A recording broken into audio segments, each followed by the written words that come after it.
Hello, ladies and gentlemen. Today we're going to talk about adding integers. First, we're going to discuss a misconception, right? We see here 5 plus -3. Too many of us, what we want to do is we see a 5, we see a 3, and we see the addition sign. We're going to say, okay, 5 plus 3 is 8. We see a negative sign. We want to put the negative sign. Boys and girls, this is not what we want to do. We want to make sure we take our time and figure out and use the correct rule for each process. Okay, here we go.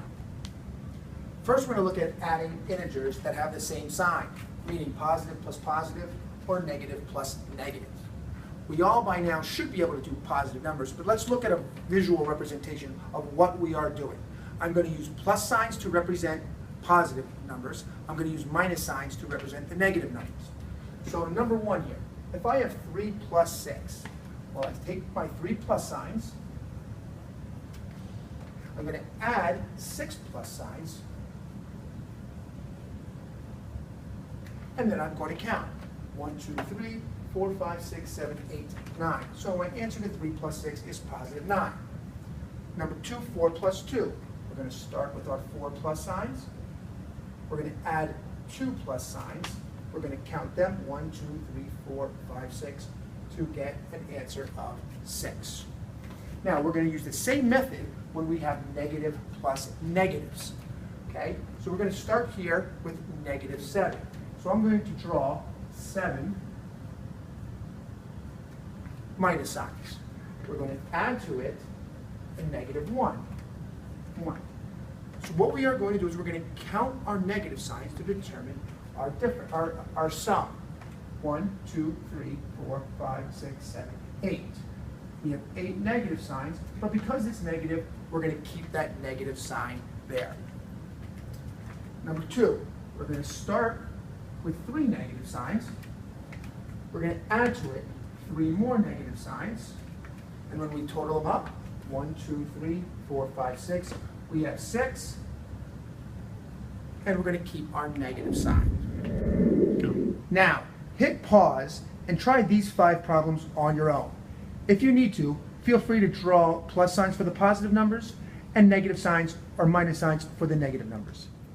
Now we're going to look at adding integers with different signs.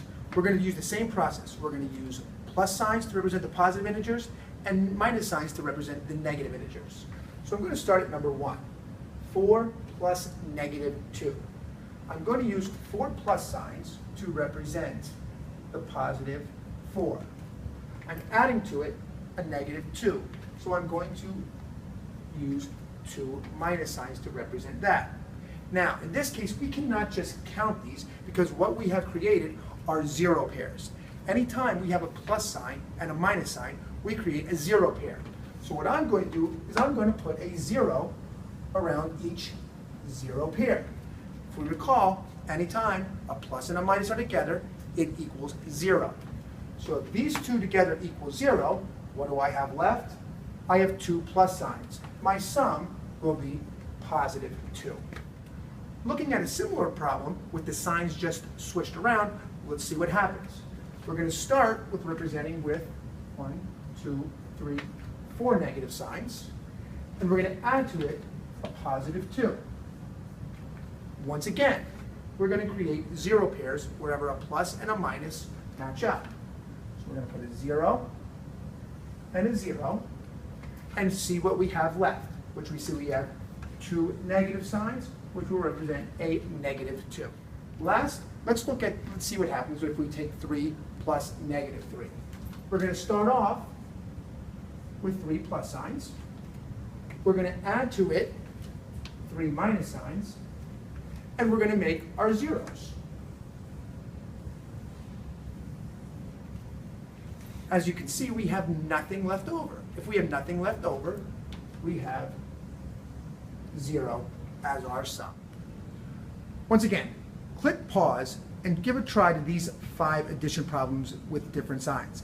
Reminder, you may use the plus signs and minus signs if you need the help.